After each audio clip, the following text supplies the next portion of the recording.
Pemirsa, jangan lupa subscribe channel official UTV, like, dan nyalakan tombol notifikasi.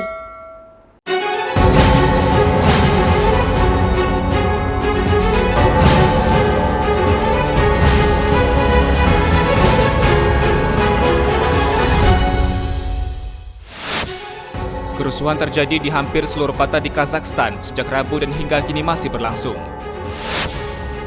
Wali Kota Bekasi Rahmat Effendi yang terjaring operasi tangkap tangan tiba di gedung KPK pada Rabu malam. 4 saksi dihadirkan dalam sidang lanjutan kasus dugaan korupsi pengaturan kuota cukai rokok dan mikul di Bintan dengan terdakwa Apri Sujadi dan Muhammad Saleh Umar. Halo pemirsa, kita berjumpa dalam program U-News. Program ini memberikan informasi bermakna kepada Anda mengenai sejumlah peristiwa menarik di tanah air. Bersama saya, Fahrian Bahri, dan inilah U-News lengkapnya. Kerusuhan terjadi di seluruh kota di Kazakhstan sejak Rabu dan hingga kini masih berlangsung. Ribuan pengunjuk rasa membakar kendaraan dan gedung pemerintah hingga kediaman presiden.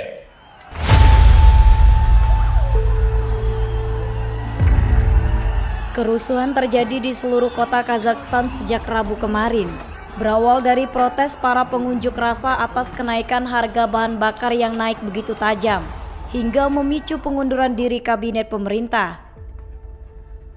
Protes kenaikan harga BBM berubah menjadi krisis politik dan kekerasan. Kelompok pengunjuk rasa membakar kendaraan dan menggeledah gedung-gedung pemerintah, hingga kediaman presiden dan gedung pemerintahan jadi sasaran amukan massa. Kerusuhan tersebut juga menewaskan 8 polisi dan tentara Garda Nasional. Suara tembakan terdengar saat pasukan mendekati massa.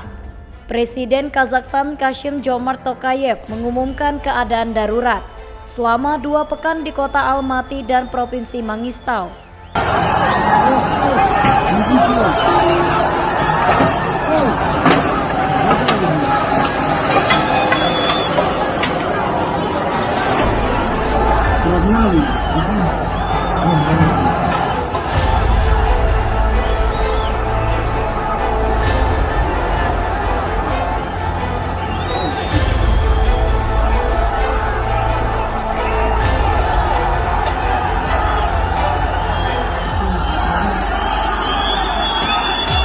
Situasi tersebut mendorong Presiden Kazakhstan untuk meminta bantuan dari Aliansi Keamanan Pimpinan Rusia yang menawarkan pengiriman pasukan penjaga perdamaian.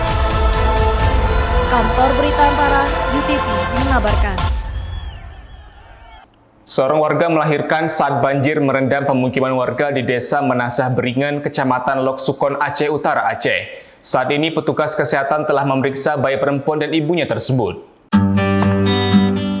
Petugas kesehatan dari Pangkalan TNI Angkatan Laut Lok Sumawe telah memeriksa kesehatan seorang warga yang baru 2 hari melahirkan di tengah banjir tersebut. Karena kondisi ibu dan bayi berjenis kelamin perempuan tersebut harus dievakuasi. Prajurit Pangkalan TNI Angkatan Laut Lok Sumawe harus mendistribusikan bahan pokok kepada warga terdampak banjir di Desa Menasah Beringan, Kecamatan Loksun, Aceh Utara dengan menggunakan perahu karet. Pasalnya, hingga 5 Januari debit air di pemukiman warga yang terendam banjir masih tinggi.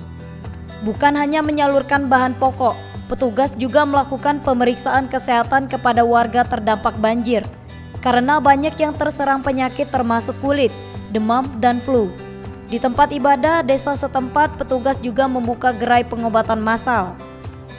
Kita kunjungi ke sana dan kita berikan bantuan logistik ke sana dan bantuan kesehatan.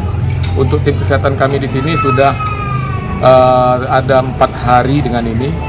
Obat-obatan sudah kita bawa semua dan kita juga mendapat bantuan obat-obatan dari teman-teman seperti dari Pertamina. Kita juga ada beli lagi dan juga kita juga sedang mengusahakan untuk mendapat bantuan dari Dinkes Aceh Utara untuk tambahan obat. Rata-rata di sini mereka sakitnya adalah demam, kemudian diare, kemudian sakit kulit, gatal-gatal di badan. Ini langsung ditangani oleh dokter dari Lanal Lok Sumawe, BP Lanal. Lanal Lok Sumawe menghimbau apabila menemukan masyarakat yang sedang sakit untuk segera melaporkan kondisinya kepada petugas yang berada di posko pengobatan massal agar segera mendapat penanganan. Dari Aceh Utara, Aceh, Kantor Berita Antara UTV mengabarkan. Polda Daerah Istimewa Yogyakarta mengamankan seorang penghobi berpetualang dengan berkendara jarak jauh atau disebut touring saat membawa narkotika jenis ganja. 5 dari tersangka penyalahgunaan narkoba berhasil diringkus. Jajaran Ditres Narkoba Polda Daerah Istimewa Yogyakarta DIY. Para tersangka merupakan warga Sumatera Utara, Sleman, dan juga Jawa Barat. 1 dari kelima tersangka merupakan penghobi berpetualang dengan berkendara jarak jauh atau disebut touring. Tersangka berinisial RD ini diduga memanfaatkan hobinya untuk mendistribusikan narkoba jenis ganja. Selain mengamankan para tersangka, Direktorat Reserse Narkoba Ditres Narkoba Polda Daerah Istimewa Yogyakarta dalam kasus ini juga berhasil mengamankan barang bukti narkoba jenis ganja dengan total berat 7,573 kg. Ganja sebanyak itu sedianya didistribusikan pada libur Natal dan Tahun Baru lalu. Wadir Res Narkoba Polda DIY AKBP Bekti Andriono pada Rabu 5 Januari menyatakan, ganja kering akan didistribusikan hingga ke Pulau Bali oleh para tersangka. Akan tetapi, sudah tertangkap lebih dulu saat transit di Yogyakarta. 3 tersangka ditangkap pada 21 Desember 2021 dan dari hasil penggeledahan di TKP ditemukan 5,6 kg ganja yang siap didistribusikan. Sementara, ganja kering yang dibawa tersangka RD dibawa dari Medan, Sumatera Utara dan rencananya akan dipasarkan selama perjalanan touring hingga ke Pulau Bali. Komunitas itu touring itu, touring bepergian itu, jadi mereka tawarkan ada kelompok-kelompok di jalan ketemu apa gitu, langsung dia kasih penawaran. Tersangka komunitas klub motor atau gimana? Ya punya hobi sih, punya hobi karena ada Vespa ya, ada hobi antik lah itu, motor-motor antik. Atas perbuatannya, para tersangka dijerat dengan Undang-Undang Nomor 35 Tahun 2009 tentang narkotika. Dari Yogyakarta, Daerah Istimewa Yogyakarta, Kantor Berita Antara, UTV mengabarkan. 4 saksi dihadirkan dalam sidang lanjutan kasus dugaan korupsi pengaturan kuota cukai rokok dan mikol di Bintan dengan terdakwa Bupati Bintan nonaktif Apri Sujadi dan Kepala Badan Pengusahaan Kawasan Bintan Muhammad Saleh Umar.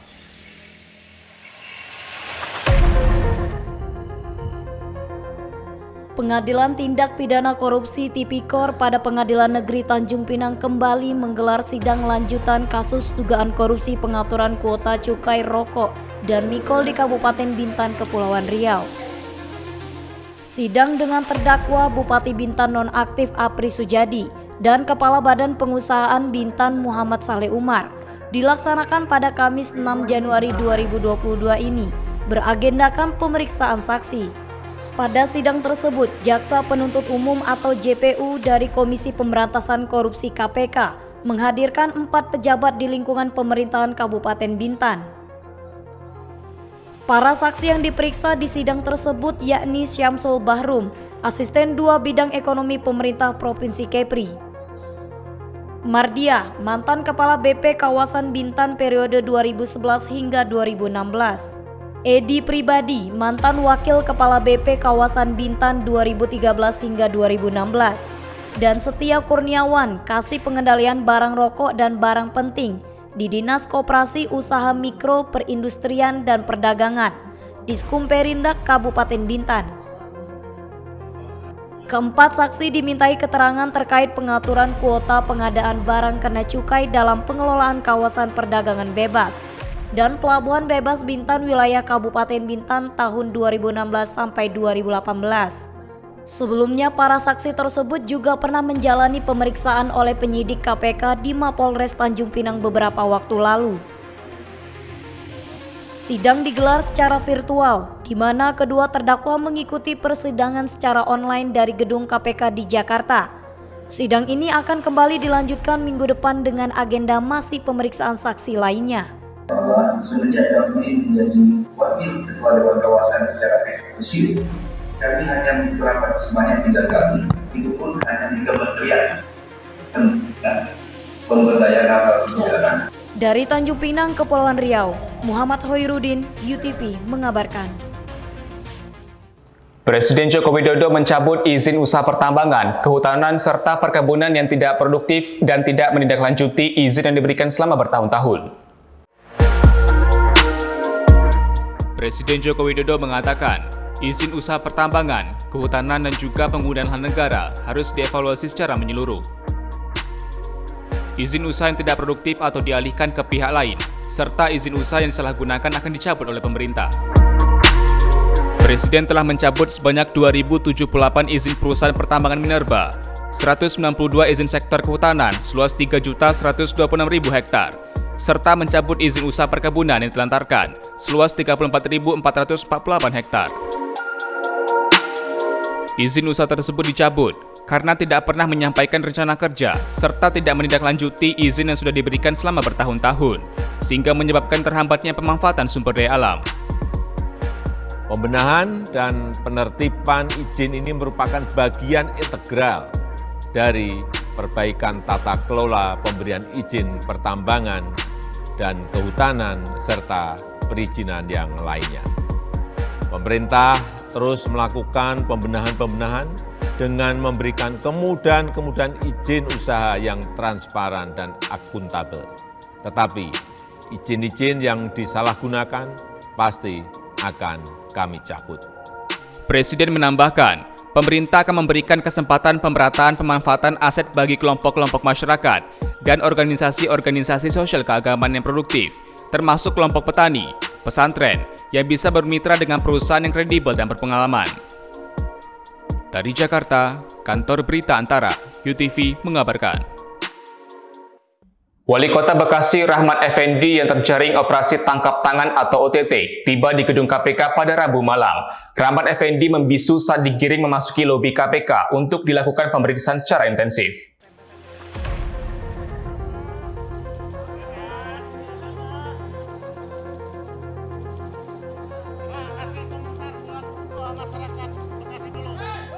Wali Kota Bekasi Rahmat Effendi yang biasa disapa Pepen didampingi sejumlah satgas dari KPK turun dari mobil petugas sekitar pukul 11 malam.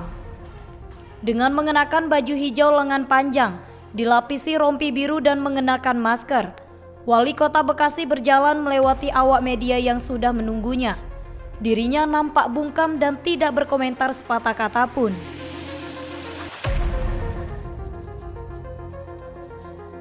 Wali Kota Bekasi akan dilakukan pemeriksaan secara intensif terkait OTT yang menjerat dirinya. KPK mengamankan sejumlah uang dari kegiatan tangkap tangan yang dilakukan di Kabupaten Bekasi pada Rabu siang kemarin. KPK memiliki waktu 1 kali 24 jam untuk menentukan status hukum Wali Kota Bekasi tersebut. Dari Jakarta, Denny Hardimansyah, UTV mengabarkan. Dua gedung utama di kantor Dinas Sosial Kota Kendari terbakar pada Rabu malam kemarin. Kebakaran menghanguskan dokumen penting serta data penerima bansos. Kebakaran hebat terjadi di kantor Dinas Sosial Kota Kendari yang terletak di Jalan Abu Nawas, Kota Kendari, Sulawesi Tenggara pada Rabu lalu sekitar pukul 18 waktu Indonesia Tengah. Api dengan cepat melahap dua gedung utama, beserta seluruh fasilitas dan seluruh dokumen penting yang ada di dalamnya. Kepala Dinas Sosial Kota Kendari Abdul Rauf mengatakan, seluruh data fisik penerima bantuan sosial bagi masyarakat dalam program Keluarga Harapan PKH dan data penerimaan bantuan pangan non-tunai BPNT hangus dalam musibah kebakaran itu. Ia menambahkan, saat ini petugas mendirikan tenda darurat di halaman kantor agar pelayanan terhadap masyarakat tetap berjalan. Segala fasilitas yang ada di dua kantor kita yang besar ini, kantor utama ini ya memang terlalap api semua. Semua fasilitas-fasilitas baik data-data bansos kita, ada dua program unggulan Kemensos adalah program PKH dan program BPNT ya, tentu data-datanya habis terbakar. Sekarang sudah berbasis aplikasi ya, insya Allah juga saya pikir teman-teman sudah menyiapkan data-data lapisan kedua, artinya ada data-data yang memang kita sudah simpan di sistem. Sementara itu, belum diketahui penyebab kebakaran tersebut. Tidak ada korban jiwa serta kerugian akibat kebakaran ini belum dapat ditaksir. Pihak Dinsos masih menunggu penyelidikan dari pihak kepolisian. Dari Kendari, Sulawesi Tenggara, Kantor Berita Antara UTV mengabarkan. Basarnas Kabupaten Natuna mencatat sepanjang tahun 2021 terdapat 18 peristiwa kecelakaan, kondisi membahayakan manusia dan bencana alam yang terjadi di Kabupaten Natuna dan Kepulauan Anambas.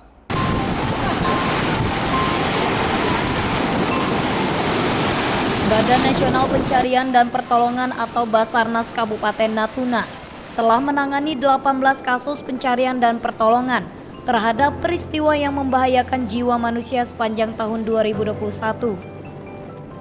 Dari 18 peristiwa itu, menyebabkan 1 orang meninggal dan 1 orang hilang, dengan total korban selamat sebanyak 113 orang.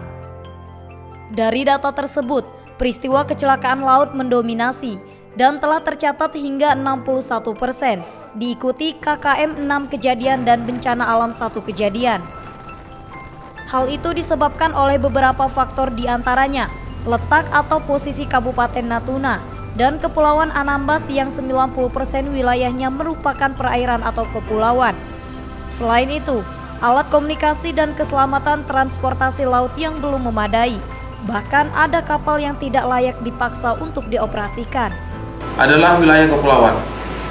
Sehingga dari antara kabupaten maupun antara kecamatan itu pulau-pulau, sehingga transportasi paling utama yang sering digunakan adalah transportasi laut, dan dalam situasi aktivitas itu untuk di wilayah Natuna ini sangat ekstrim.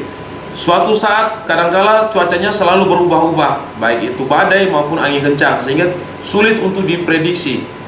Sehingga yang berikut, yang kedua, terkait dengan fasilitas atau kapal atau pompong itu kadangkala ada beberapa pompong yang belum layak atau kurang layak, namun karena situasi dan kondisi selalu tetap digunakan. Dari Natuna, Muhammad Nurman, UTV mengabarkan.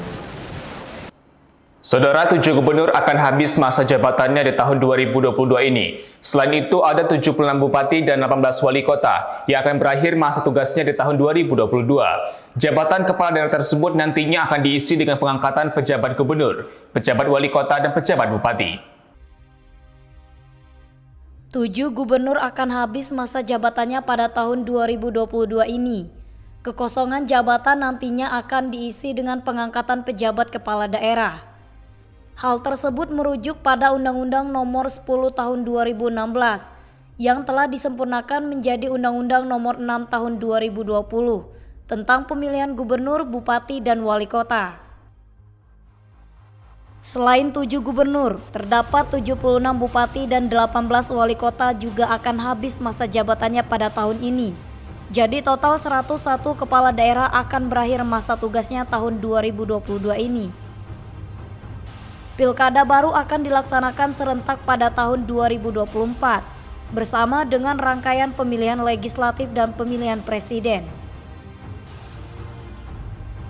Berikut daftar gubernur yang habis masa jabatannya di tahun 2022 ini. Yang pertama, Gubernur DKI Jakarta Anies Baswedan.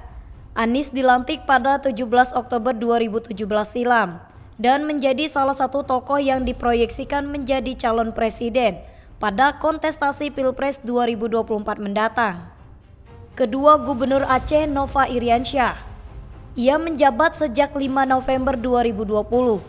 Ia pernah menjabat sebagai Wakil Gubernur Aceh periode 5 Juli 2017 hingga 5 Juli 2018 dan menjabat sebagai pelaksana tugas Gubernur Aceh sejak 5 Juli 2018 hingga 5 November 2020 menggantikan Irwandi Yusuf. Ketiga, Gubernur Kepulauan Bangka Belitung Erzaldi Rosman. Ia menjabat sejak 12 Mei 2017. Sebelumnya ia pernah menjabat sebagai Bupati Bangka Tengah 2 periode yakni 2010 hingga 2017. Keempat, Gubernur Banten Wahidin Halim. Ia menjabat sejak 12 Mei 2017. Mulanya ia diusung oleh Partai Demokrat menjadi Wali Kota Tangerang dengan Wakil Arif Rahadiono Wismansyah. Kelima, Gubernur Sulawesi Barat Andi Aliba Almasdar. Ia menjadi orang nomor 1 di sana sejak 12 Mei 2017 silam. Keenam, Gubernur Papua Barat Domingus Mandacan. Ia menjabat untuk periode 2017 sampai 2022. Ia tercatat pernah menjabat sebagai Bupati Manokwari 2 periode, yakni 2000 sampai 2005 dan 2005 sampai 2010. Ketujuh, Gubernur Gorontalo Rusli Habibi merupakan gubernur 2 periode, yakni 2012 sampai 2017 dan 2017 sampai 2022. Sebelumnya ia menjabat sebagai Bupati Gorontalo Utara. Dari Jakarta, Kantor Berita Antara, UTV mengabarkan. Harga minyak goreng yang kian melambung tinggi membuat Presiden Jokowi memerintahkan Menteri Perdagangan Muhammad Lutfi untuk menstabilkan harga minyak goreng di pasaran agar terjangkau oleh masyarakat. Akibat harga minyak goreng yang mengalami kenaikan beberapa bulan ini, membuat Presiden Jokowi memerintahkan Menteri Perdagangan untuk menstabilkan harga minyak goreng agar terjangkau oleh masyarakat. Menyikapi perintah Jokowi, Kementerian Perdagangan akan memberikan subsidi harga minyak goreng kemasan sederhana menjadi Rp14.000 per liter di seluruh Indonesia selama 6 bulan ke depan dan dapat diperpanjang. Kementerian Perdagangan telah melakukan koordinasi dengan produsen dan distributor serta pemerintah daerah untuk terus memastikan ketersediaan minyak goreng di pasar tradisional sehingga tidak terjadi kelangkaan di pasar. Kita rencananya akan menunjuk dulu 5 industri yang sudah siap dengan kemasannya. Kita akan mulai, mudah-mudahan produksi akan segera berlangsung. Tidak akan lebih lama daripada awal minggu depan, Pak Menko, mudah-mudahan akhir minggu ini sudah mulai. Kita akan menuju dulu, menyasar dulu di pasar-pasar yang dipantau oleh Kementerian Perdagangan. Pemerintah menyediakan subsidi minyak goreng sebanyak 1,2 miliar liter dengan anggaran sebesar 3,6 triliun rupiah. Subsidi tersebut berasal dari Badan Pengelola Dana Perkebunan atau BPDP Kelapa Sawit sebagai pihak yang menyediakan dan membayarkan anggaran tersebut. Alhamdulillah kondisi ketersediaan dana dari BPDPKS untuk bisa mendanai program ini insya Allah bisa dilakukan ya, sampai dengan 6 bulan tadi. Saat ini operasi pasar masih berlangsung. Sebanyak 11 juta liter minyak goreng disiapkan untuk masyarakat dan baru 4 juta liter yang telah terdistribusi. Dari Jakarta, Kantor Berita Antara, UTV mengabarkan. Pada tahun 2021 lalu, pemerintah Kabupaten Bintan melalui bidang kesejahteraan rakyat sudah menyalurkan bantuan sosial, bansos uang duka senilai Rp525 juta. Sebanyak 361 ahli waris telah menerima bantuan sosial, uang duka dari pemerintah Kabupaten Bintan Kepulauan Riau selama tahun 2021. Kepala Bagian Kesejahteraan Kabakesra, Sekretariat Daerah Kabupaten Bintan Mardiani mengatakan, bantuan tersebut disalurkan untuk warga kurang mampu yang ada di sejumlah kecamatan di Kabupaten Bintan.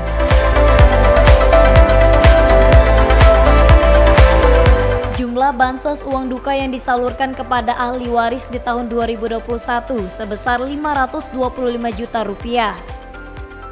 Mardiani mengatakan, untuk dapat bansos uang tersebut, ahli waris terlebih dahulu melengkapi sejumlah berkas persyaratan yang diminta oleh pemerintah. Itu sekitar 525 juta. 2022 ini belum ada. Oh, belum. Jadi setiap jiwa itu beda-beda, Bu? Beda-beda, tergantung. Oh gitu. Boleh disebutkan rinciannya, Bu?